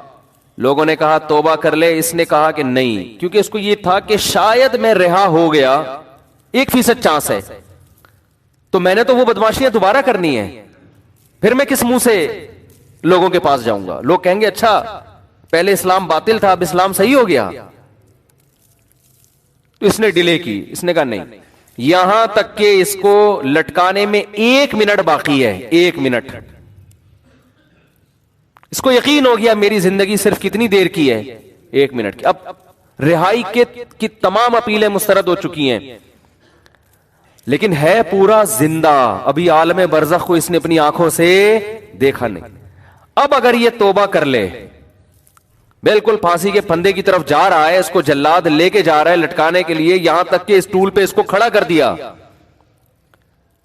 این اس وقت بھی اگر یہ توبہ کرے گا تو اللہ کا وعدہ ہے اس کی توبہ اللہ قبول کرے گا. لیکن اس توبہ میں شرط یہ ہے کہ یہ دل میں ارادہ ہو کہ اگر بالفرض چھوٹ گیا، میں قدرت کی طرف سے کچھ بھی ہو گیا، تو میں دوبارہ پرانی زندگی کی طرف نہیں لوٹوں گا. یہ دل کی حالت تو اللہ ہی جانتا ہے نا.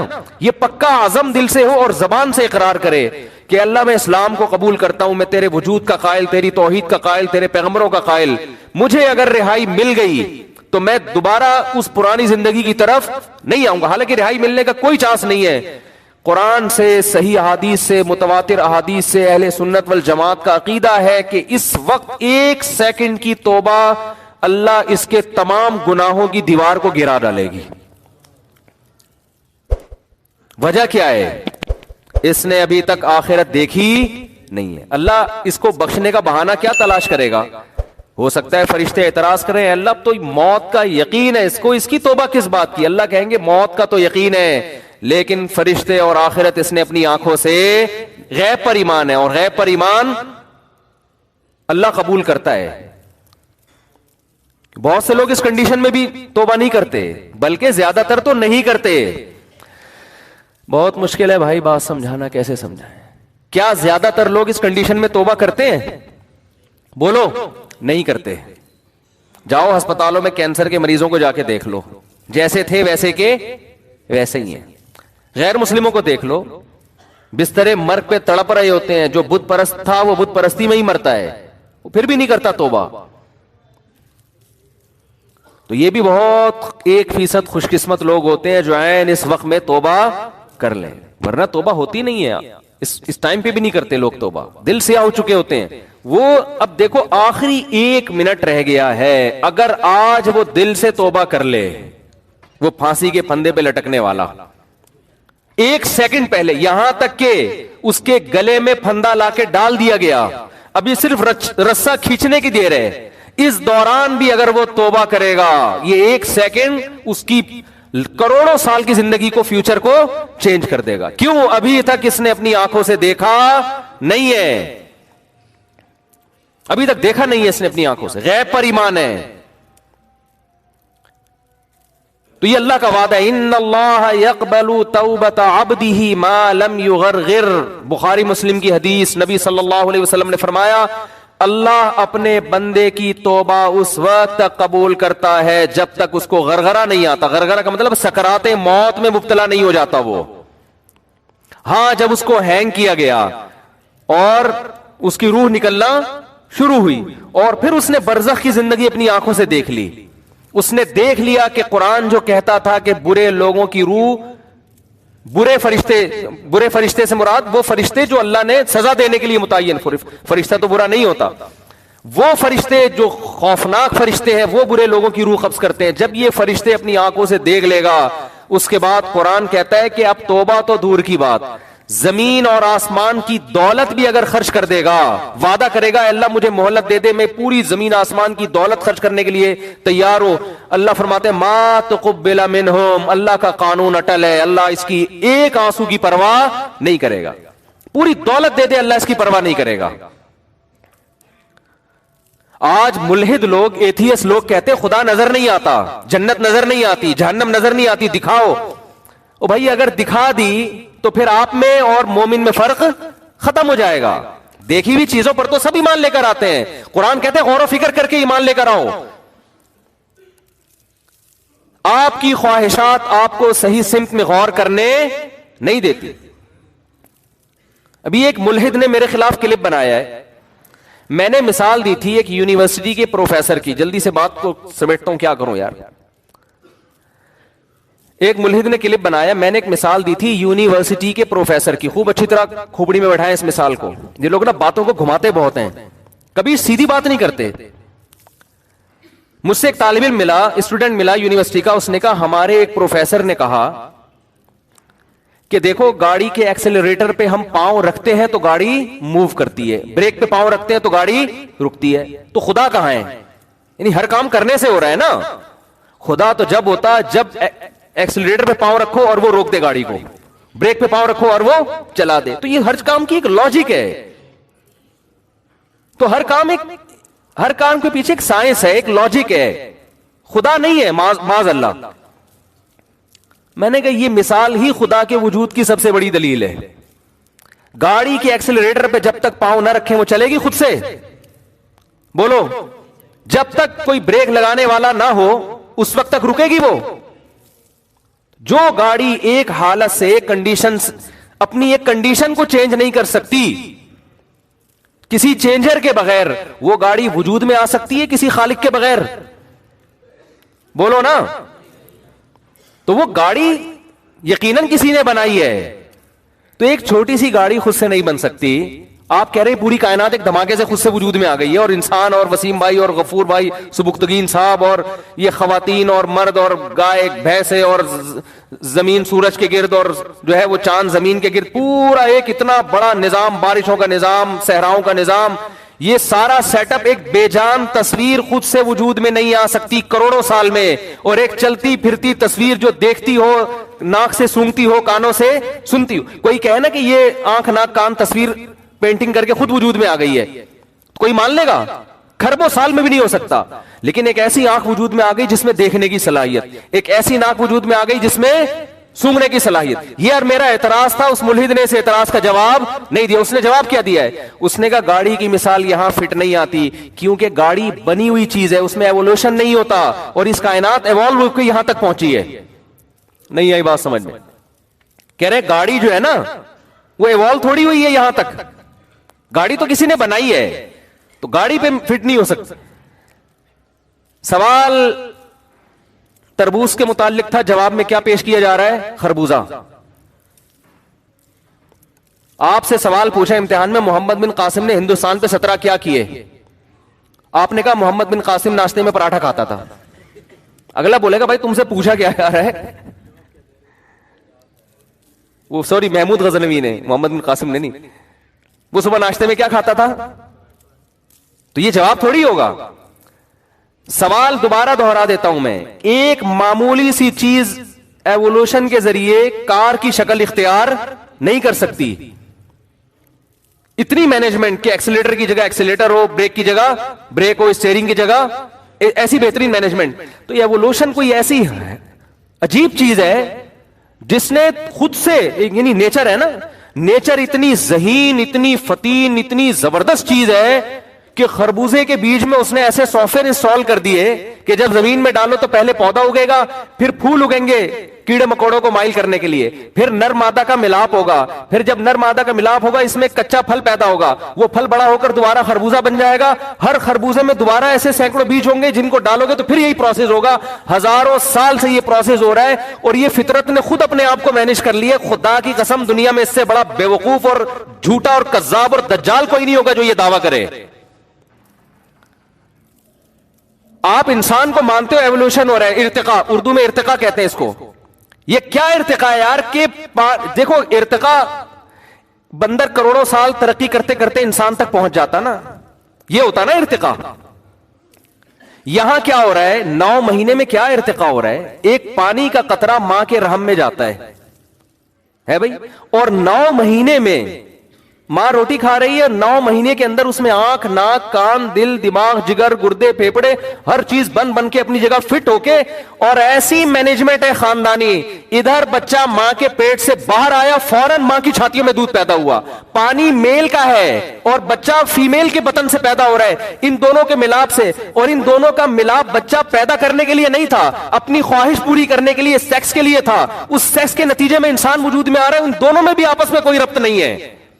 جانور جب میل فیمیل آپس میں ملتے ہیں ان کے دماغ میں بھی نہیں ہوتا کہ ہم نے نسل بڑھانی ہے, وہ اپنی خواہش پوری کرنے کے لیے ملتے ہیں. لیکن فطرت نے ایسی زبردست مینجمنٹ کی ہوئی ہے, ان کی خواہش پوری کرنے کے جذبے کو ان کی بریڈنگ کا ذریعہ بنا دیا یہ بھائی ایسی مینجمنٹ اللہ کی قسم کروڑوں اربوں کھربوں سال میں بھی آٹومیٹیکلی خود بخود نہیں ہو سکتی. وہ سیکس کے لیے جا رہا ہے اس کے پاس, اس کے دماغ میں نہیں ہے کہ اولاد پیدا ہوگی. اس کا آپس میں کوئی ربط نہیں ہے نا انسان کا, اور سیکس پورا کرنا تو ایک ہوس سمجھا جاتا ہے, ایک ہوس سمجھا جاتا ہے. میل فیمیل کی طرف مائل ہوتا ہے اولاد پیدا کرنے کے لیے نہیں. لیکن قدرت نے چونکہ نسل بڑھانی ہے تو قدرت نے کہا یہ نسل ان کے کنٹرول میں نہ رکھو, ان کے اندر ایسی خواہش پیدا کر دو میل فیمیل کے اندر, یہ اپنی خواہش کے لیے ملاپ کرے, اور فطرت اس ملاپ سے ایک نیا کام لے رہی ہے, انسانوں کی نسل بڑھانا, جانوروں کی نسل بڑھانا. حالانکہ ان دونوں, دیکھو مولانا شفیع تھانوی رحمۃ اللہ علیہ ایک بڑی پیاری مثال دیا کرتے تھے, کوئی مرد اور عورت جنگل میں پیدا ہوں, یعنی کوئی بچے ہوں, ان کو جنگل میں چھوڑ کے چلے جائیں آپ, ان کو نہیں پتا ہوگا نا کہ ہم دنیا میں کیسے آئے. وہ غور کرتے رہیں گے سائنسدانوں کی طرح نا بیٹھ کے, انہیں کوئی بتائے کہ تم ایسے وجود میں آئے کہ مرد اور عورت کا ملاپ ہوا, اس میں پانی کا ایک گندا قطرہ, اور وہ قطرہ دکھا دیا جائے کہ یہ ہے, اس میں ایسی صلاحیتیں ہیں کہ یہ جب ایک خاص پروسیس کے تحت ماں کے رحم میں گزرے گا تو اس میں آنکھ, ناک, کان, دل, دماغ, جگر, تم جیسا انسان پیدا ہو جائے گا. مولانا تھانوی فرمایا کرتے تھے وہ 100 دفعہ آپ قرآن پہ ہاتھ رکھ کے قسمیں اٹھا لیں, وہ اس بات کا یقین نہیں کرے. وہ کہہ رہے ہیں ہو ہی نہیں سکتا, وہ فرضی مفروضے گڑے گا, وہ کہے گا یہ نہیں ہو سکتا. جب تک وہ اپنی آنکھوں سے دیکھ نہ لے, دیکھے گا تو کہے گا کہ واقعی یہ ہوا ہے. ہم تو دیکھ رہے ہیں اپنی آنکھوں سے اس لیے مانتے ہیں, تو کیوں خدا کے دشمن بنے ہوئے ہو بھائی؟ مان لو اس خدا نے اور پھر دیکھو کہہ رہے کہ مٹی سے بنایا, قرآن کبھی کہتا ہے مٹی سے بنایا, کبھی کہتا ہے پانی سے بنایا, تو کہہ رہے قرآن کی آیتیں آپس میں ٹکرا رہی ہیں. قرآن ہی پڑھ لیا ہوتا تو آپ کو پتا چل جاتا. قرآن کہہ رہے سورہ حج کے پہلا رکوع, یا ایھا الناس ان کنتم فی ریب من البعث, ہے لوگوں اگر تمہیں یقین نہیں آتا نا میں مٹی کو دوبارہ کیسے انسان بناؤں گا, فإنا خلقناکم من تراب, سب سے پہلے ہم نے تمہیں مٹی سے بنایا, ثم من نطفہ, پھر اس مٹی کو نطفے میں تبدیل کر کے پھر نطفے سے بنایا, ثم من مضغہ, پھر اس نطفے کو ہم نے من علقہ, خون میں تبدیل کیا, ثم من مضغہ, پھر گوشت میں تبدیل کیا. تو قرآن کہیں کہتا ہے خون سے بنایا, قرآن کہیں کہتا ہے گوشت کے لوتھڑے سے بنایا, قرآن کہیں کہتا ہے مٹی سے بنایا. قرآن ان تمام اعتراضات کا ایک آیت میں جواب دے دیتا ہے کہ یہ ترتیب وار بنایا ہم نے. لیکن قرآن اصل میں جو اب بتانا چاہ رہا ہے, ملحد وہاں سے ایسے نظریں چرا کے بھاگتے ہیں اور ایسے نابینا بن جاتے ہیں جیسے کبوتر بلی کو دیکھ کے آنکھیں بند کر لیتا ہے. قرآن کہہ رہا ہے یہ سارے پروسیس ایوولوشن کا نتیجہ نہیں ہو سکتے. اتنا زبردست فطرت اپنے آپ کو مینٹین نہیں کر سکتی کہ پہلے مٹی سے منی کا قطرہ بن رہا ہے, پھر اس منی ماں کے رحم میں جا رہی ہے, وہ گوشت میں, وہ خون میں تبدیل, پھر خون گوشت میں تبدیل, پھر گوشت, اور یہ ساری ایسے, کوئی ایسا نہیں کہ لوتھڑا باہر آ جائے. جب تک ماں کے پیٹ میں خوبصورت انسان تیار نہیں ہو جاتا, انتہائی بدبودار ہوتا ہے, جب تک وہ تیار نہیں ہوتا انتہائی خوبصورت بن کے باہر نکلتا ہے, اور ادھر نکلتے ہی ماں کی چھاتیوں کے اندر خدا دودھ پیدا کر دیتا ہے. اے لوگوں اگر تمہیں شک ہے خدا تمہیں مٹی میں جانے کے بعد دوبارہ کیسے زندہ کرے گا, اللہ فرماتے ہیں اپنے ماضی کی طرف دیکھو, جو اس طرح سے 9 مہینے کے اندر اتنے پروسیس سے گزار کے انسان بنا سکتا ہے ایک پانی کو, وہ اس مٹی میں جان ڈال کے تمہیں دوبارہ بھی انسان بنا سکتا ہے. تو سوال میرا کیا تھا اور جواب گھما دی. اور نیچے لوگوں کے کمنٹس ہیں, ہاتھ تان کے رکھو ان مولویوں کو, کھینچ کے رکھو, اس طرح کی نا کمنٹس ہوتے ہیں لوگوں کہ یہ لوگوں کو مذہب کے نام پہ الو بنا رہے ہیں. مذہب نے جتنا مولویوں کو جکڑا ہے نا اتنا آپ لوگوں کو نہیں جکڑا. تھوڑی دیر کے لیے اللہ نہ کرے, اللہ نہ کرے, ہم تصور کر لیں مذہب کی چادر اتار کے پھینک دیں ہم, تو ہمارے لیے بھی عیاشی کے دروازے کھلے ہوئے ہیں جیسے آپ کے لیے کھلے ہوئے ہیں. عیاشی عیاشی ہے, پھر تو جو چاہے کرو بھائی. لوگ یہ تانا دیتے ہیں کہ مولویوں کی عزت مذہب کی وجہ سے ہو رہی ہے, اس لیے یہ مذہب کی طرف لوگوں کو لاتے ہیں. مذہب سے ہٹیں گے ظاہر ہے جو لوگ ہاتھ پاؤں چوم رہے ہیں, عزت دے رہے ہیں, وہ ختم ہو جائے گی نا. ہدیے ملتے ہیں لوگوں کی طرف سے, نذرانے ملتے ہیں, ان دعویٰ ہے یہ. فرض کر لو ہدیے نذرانے بھی مل رہے ہیں, آپ بھی اپنے بچوں کو پھر مولوی بنا دو نا. ہمارے سابق صدر کو چاہیے کہ وہ اپنے بچے کو مدرسے میں داخل کر دے, اس میں عیاشی کیا ہے؟ بولتے کیوں نہیں؟ اس میں زیادہ عیاشی ہونی چاہیے نا. پھر وہی مثال ہے, لوگ مجھے کہتے ہیں 4 شادیوں میں عیاشی, میں کہتا ہوں پھر کروا لو, ہمارے سابق صدر سے بولو آپ کر لو 4 شادیاں. عیاشی کا تو کس کو شوق نہیں ہوتا؟ دنیا کے ہر عیاش آدمی کو چاہیے 4 کر لے, وہ کہتا ہے نہیں, نا نا نا نا نا, اس میں عیاشی. بولتے کیوں نہیں ہے؟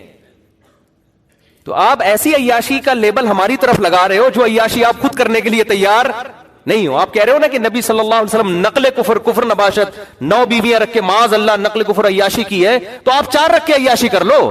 آپ تو بیوی بنانے کے لیے تیار نہیں ہوتے, آپ گرل فرینڈ پہ گزارا کرتے ہو, کیونکہ آپ کو پتا ہے کہ اسلام نے جب 4 کی اجازت دی ہے تو مرد کے ذمے اتنے خرچے ڈال دیے کہ مرد یہ کہتا ہے میں اس پوری ڈیٹیل کے ساتھ, اس نان نفقہ اٹھانے کے ساتھ میں 4 کرنے کا ارادہ نہیں کرتا, وہ نہیں اس عیاشی پہ آتا.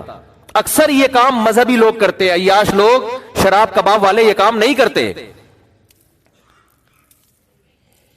اور رہا مسئلہ کہ علماء کی گاڑیوں کو دیکھتے ہیں لوگ, لینڈ کروزر میں گھوم رہے ہیں, علماء کے ماضی کو دیکھو. ہم جب مدرسے میں گئے نا, پہلا سال تھا ہمارا, تو عربی کی ایک کتاب ہم پڑھ رہے تھے, اس میں ایک بڑی زبردست بات لکھی. ہم بڑے علماء کو دیکھتے تھے, بڑی گاڑیاں بڑے, اور ہم اپنی حالت دیکھتے تھے ہمارا, تو ہم نے کہا یار ہم تو پتہ نہیں فیوچر کچھ کھانے کو ملے گا کہ بھی نہیں ملے گا, کیونکہ سارے علماء کا ساتھ ایسا تھوڑی ہوتا ہے. تو ہمارے استاذ نے بتایا کہ جو علماء کے فیوچر کو دیکھ کے زندگی گزارے گا نا, وہ ناکام ہوگا. وہ کیا ہوگا؟ ان علماء کا, یعنی وہ گمراہ ہو جائے گا. ان علماء کا ماضی دیکھا کرو کہ انہوں نے ماضی کیسے گزارا ہے. تو وہ جاؤ مدرسوں میں جا کے دیکھ لو, آپ بھی دیکھ لو, ہم آپ کو دکھا دیں گے کیسا ہوتا ہے.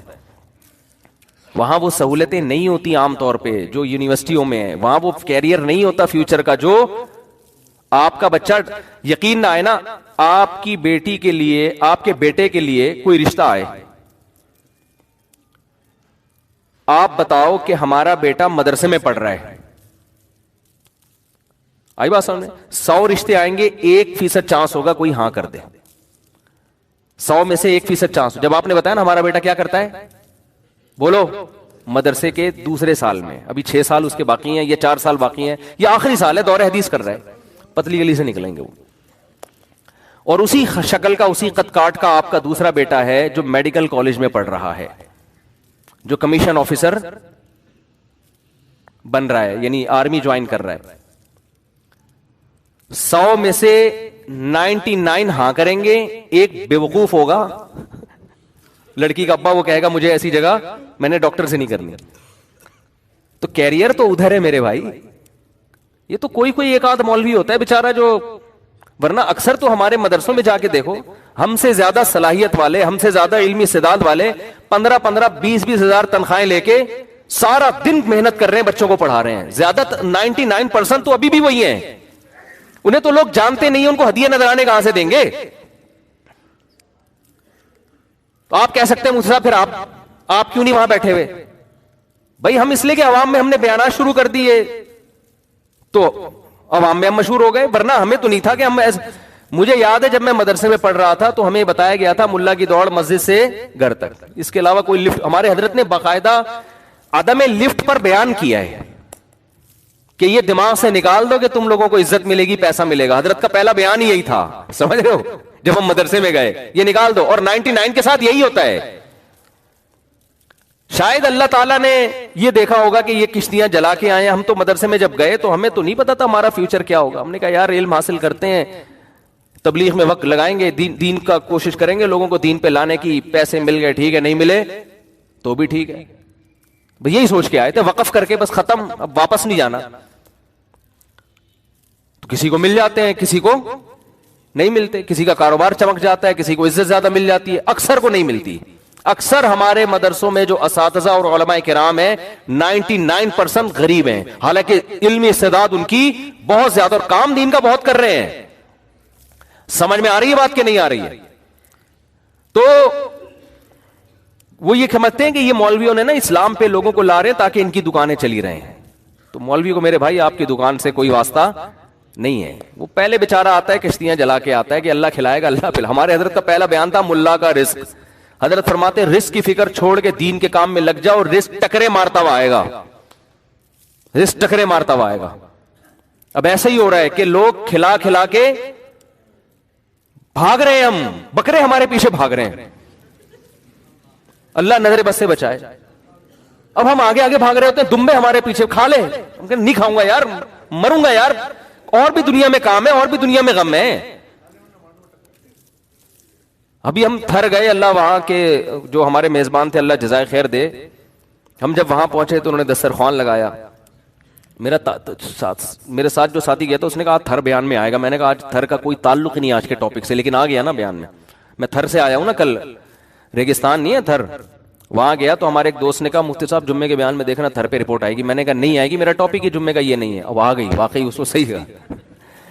تو ہم وہاں بیٹھے ہو دسترخوان پہ, مولویوں کو دیکھو اللہ کیسے رزق کھلاتا, بٹیر ماشاءاللہ, اور اللہ بھلا کرے ہرن, اور یاد ہی نہیں آ رہی چیزیں دیکھو, وہ کہیں گے یار دیکھو کھا کے کیسے بھولے, خرگوش, ٹھیک ہے نا, تیتر, بٹیر نہیں تھا تیتر تھا, مور.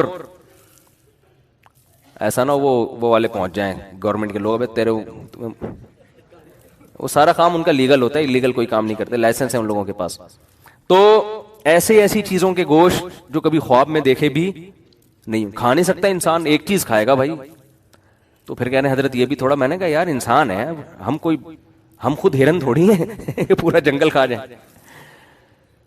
تو عرض یہ کرنا ہے کہ آپ علماء کے نا فیوچر کو دیکھ کے لوگ بہت متاثر ہوتے ہیں. تو ایسا نہیں ہے, ان کی بڑی, میں اپنے بارے میں نہیں کہہ رہا, لیکن علماء کی مدرسوں میں بڑی قربانیاں ہوتی ہیں, خاص طور پہ شہری لوگوں کی. جس ہم نے جو کالج میں ماحول گزارا نا, جب ہم مدرسے آئے ہیں تو ایسا لگتا تھا کہ جیل کی کوٹری. اس لیے نہیں کہ کوئی ظلم ہو رہا تھا وہاں پہ خدا نہ خواستہ, اس لیے کہ پڑھائی تھی وہاں, وہ لائف کو انجوائے کرنے کی اجازت نہیں تھی کہ پہلے گلے کالج پہنچتے پہنچتے راستے میں کوئی خربوزے والا کوئی تربوز والا نہیں چھوڑتے تھے. ہم سب کچھ کھاتے پیتے, پھر آخر میں گنے کے رس پینے کے بعد 2 گھنٹہ لیٹ پہنچے کالج میں. پھر وہاں جناب ہو رہا ہے, پھر جس دن موڈ ہوا کہ یار آج مزہ نہیں آ رہا کلاس میں, نکلو یار, تو نکل گئے جوڑیا بازار تقریب میں, ایس ایم سائنس کالج کے جوڑیا بازار نکل لیا. سارے ہی ایسے کر رہے ہوتے ہیں, کوئی ہم اکیلے نہیں ہیں. جس دن موڈ اچھا ہے پڑھ لیا بیٹھ کے, موڈ اچھا نہیں ہے تو پھر میں تو کم از کم نقل نہیں کرتا تھا, ورنہ ہمارے جتنے ماشاءاللہ اسٹوڈنٹ تھے طبیعت سے پھرے لے کے جاتے تھے ایگزامینیشن ہال میں, ان کو پڑھنے کی ضرورت ہی نہیں ہے. ایک لڑکا کل مجھے ملا, فیل ہو گیا. میں نے کہا فیل ہونے کا آپ کے پاس آپشن ہی نہیں تھا, آپ نے انٹر کیا, آپ تو پھرے لے کر, پوری کلاس پھرے لے کر جا رہی ہے.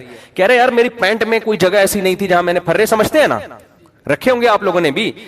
کہہ رہے کوئی پینٹ میں جگہ ایسی نہیں, کوئی قمیض ایسی نہیں, کوئی کرتا. کراچی کی ماشاءاللہ حکومتی سطح پہ یہ کام ہو رہا ہے الحمدللہ. ایگزامینیشن ہال میں کراچی میں جو طالب علم کتاب لے کے پڑھ رہا ہے, دنیا میں اس سے بڑا بے وقوف کوئی پیدا ہی نہیں ہوا آج تک. بس دیکھ کے کتاب سمجھ میں آنی چاہیے. اب کراچی والوں نے یہ کیا کہ دیکھ کے بھی اتنی صلاحیت ختم ہو گئی ہے کہ پھرا رکھ کے بھی سمجھ میں نہیں آ رہا ہوتا. حقیقت وہ لڑکا جو کل مجھے ملا ہے نا, آپ بھی تھے نا ساتھ میں, میں نے کہا تم فیل کیسے ہو گئے؟ کہہ رہے کتابیں لے کے بھی گیا میں امتحان گاہ میں, پھرے بھی تھے, سب کچھ تھا. ٹیچر نے باہر نکل کے بیٹھ گیا, ٹیچر نے کہا بھائی شور نہیں مچانا, جس نے جو کرنا ہے کر لے, یہاں بیٹھ کے نا پیپر حل کرے, شور نہیں, آواز نہیں آنی چاہیے. اتنے الحمدللہ ابھی آداب ہیں کہ شور نہیں ہونا چاہیے, چپ کر کے نقل بھی کرنی ہے, چپ, شور نہیں آئے. کہہ رہے وہ کرسی باہر ڈال کے بیٹھ گئے ایگزامینر. تو کہہ رہے ہم نے دبا گیا, چھاپ رہے, پھر بھی فیل ہو گیا. اتنا بھی نہیں پتا کہ یہ سوال آپ سے محمد بن قاسم کے بارے میں پوچھا ہے کہ وہ سندھ میں کم داخل ہوا, پھرے میں لکھا ہے محمد بن قاسم صبح چائے پیتے تھے. یعنی اتنی صلاحیت بھی نہیں ہے کہ یار جو سوال پوچھا جا رہا ہے یہ پھرا اسی کا ہے یا کسی اور چیز کا ہے. بس جو نکالا شاید یہی اس کا جواب, وہی چھاپ کے آ گئے. یہ کام تو ملحد نے نہیں کیا یار. تو یہ ہے اٹ از کالڈ کراچی. یہاں سے سائنسدان پیدا ہوں گے عظیم. بس ختم کر رہا ہوں میں. یہاں سے کون پیدا ہوگا؟ یہ مولویوں کا قصور نہیں ہے. آج ہر ملبہ مولویوں پہ گرایا جا رہا ہے. مذہب ہے جو سائنسی ترقی میں رکاوٹ بن رہا ہے. میں مذہبی گھرانے کا تھا الحمدللہ, اس لیے میں نقل نہیں کرتا تھا. مجھے ٹیچروں نے کتابیں, جب میں سیکنڈ ایئر میں تھا ٹیچر نے خود کتاب لا کے دی, بولا 50 روپے دے دو. میں نے کہا 1 روپیہ بھی نہیں دوں گا اور یہ لے کے جاؤ یہاں سے, اس لیے کہ میرے والد نے منع کیا ہوا تھا, بیٹا گناہ ملتا ہے قیامت کے دن, سزا ملتی ہے. اور اگر میں نقل کرتا تو مذہب کو چھوڑ کے کرتا میں. تو یہ جو آپ کے ملک میں ترقی نہیں ہو رہی, یہ مذہب کا اس سے تعلق نہیں ہے. یہ آپ کے اپنا, یہ لبرل لوگ ہیں جو یہ برباد کیا ہوا ہے انہوں نے ہمارا معاشرہ. اور ہر وہ چیز بھی کہہ رہی ہیں, دیکھو پاکستان ایک اسلامک کنٹری ہے لیکن اس میں کرپشن دیکھو کتنی ہے. اسلامک کنٹری نام کا ہے, اگر حقیقت میں ہوتا تو کرپشن نہ ہوتی. اسلام سے زیادہ مجرم کے لیے سخت, اسلام چور کا ہاتھ کاٹنے کا حکم دیتا ہے. دنیا میں ہے کوئی ایسا مذہب؟ اتنی چوری کرنے سے اللہ کا مال چوری کیا مخلوق کا. اللہ کو اپنے بندوں کا ہیومن رائٹس کا اتنا خیال ہے. دیکھو نماز قضا کر دو, ہاتھ کاٹنے کا حکم نہیں ہے. اللہ نے کہا توبہ کر کے مجھے مناؤ, کیونکہ ہیومن رائٹ سے اس کا تعلق نہیں ہے. اس کا تعلق کس سے ہے؟ خدا کے حق سے ہے. اللہ نے کہا مجھے مناؤ, توبہ کرو, بہت بڑا جرم کیا, آخرت میں سزا ملے گی, دنیا میں نہیں. توبہ کرو میرے سامنے. حج آپ نے نہیں کیا, فرض ہے, کوئی سزا ہے اسلام میں؟ کتنا بڑا حکم ہے نا اللہ کا. اللہ نے دھمکیاں دی ہیں, میں اس سے بے پرواہ ہوں, آخرت میں سزا ملے گی, دنیا میں نہیں. چوری کر دی, کسی کے پیسے چرا لیے, اللہ کو اتنا غصہ آئے کہ اس کا ہاتھ کاٹ دو. تو ہیومن رائٹس لبرل لوگوں کے یہاں زیادہ ہے, اسلام کے یہاں زیادہ ہے. اسلام کے یہاں زیادہ ہے. اسلام کہہ رہے ہیں حقوق العباد میں صرف اللہ سے معافی مانگنا کافی نہیں ہے, اس بندے سے بھی معافی منگوانی پڑے گی. یہ ہمیں ہیومن رائٹس کا بتائیں گے جو تبھی دیکھو یہ کیا حال ہوا ہے ہمارے ملک کا. تو مذہب نہ ہونے کا یہ نتیجہ ہے. اور میں کہتا ہوں یورپ میں, اگر لوگ کہتے ہیں یورپ میں مذہب نہیں ہے, امریکہ میں مذہب نہیں ہے, اتنے اچھے قانون, میں کہتا ہوں اگر مذہب ہوتا تو اس سے زیادہ اچھے ہوتے, وہ اس سے زیادہ اچھے ہوتے. تو مذہب ہمیشہ خیر ہی پیدا کرتا ہے. مذہب ہمیشہ شر کو, صحیح مذہب ہو اگر, وہ شر کو ختم کرتا ہے. تو لیبل کافی نہیں ہے مذہب کا, مذہب کو فالو کرنا پڑے گا آپ کو. تو بس جلدی سے بات ختم کرتا ہوں میرے بھائی. اللہ کا قانون یہ ہے کہ جب تک اپنی آنکھوں سے موت کے فرشتے نظر نہ آئے اس وقت تک اللہ نے توبہ کا آپشن رکھا ہوا ہے. اور جب یہ منظر آپ نے اپنی آنکھوں سے دیکھ لیا, اللہ کہتے ہیں بیڑیاں رگڑتا رہے گا, کلا انہا کلمۃ ہوا قائلھا, توبہ کا کلمہ تیری زبان سے نکلا ہوا ایک کلمہ ہے جو ہوا میں تحلیل ہو کے ختم. اللہ کے ہاں اس کی کوئی ویلیو نہیں ہے. نبی صلی اللہ علیہ وسلم نے فرمایا کہ جہنم کی آگ سمندر کا پانی خوش نہیں کر سکتا, حدیث کا مفہوم ہے, لیکن 2 قطرے جہنم کی آگ کو ٹھنڈا کر دیتے ہیں. ایک اللہ کے راستے میں شہید ہوتے ہوئے, جو شہید کے خون کا پہلا قطرہ زمین پہ گرنے سے پہلے اس جہنم کی آگ کو اللہ ٹھنڈا کر دیتے ہیں. ایک اللہ کے خوف سے رویا ہوا آنسو. کیا زبردست مثال ہے. اتنا سا آنسو ہے لیکن اللہ جب تک زندہ ہیں آپ, اس آنسو کی اللہ کی نظر میں ایسی ویلیو ہے کہ یہ جہنم کی بھڑکتی ہوئی آگ کو ٹھنڈا کرنے کے لیے کافی ہے. تو بھائی خوش قسمت وہ ہے جو موت سے پہلے پہلے توبہ کر. اب آپ یہ نہ سوچیں کہ یار ٹھیک ہے آخری پھندے تک لٹکنے تک آخری منٹ میں بھی توبہ قبول ہوتی ہے تو ڈیلے کر لو. تو یہ دو گڑبڑے کا اندیشہ اس میں. نمبر 1, آپ کو کیا پتا کہ آپ کس وقت مریں گے, آپ کا آخری منٹ کب آئے گا؟ سمجھتے ہو؟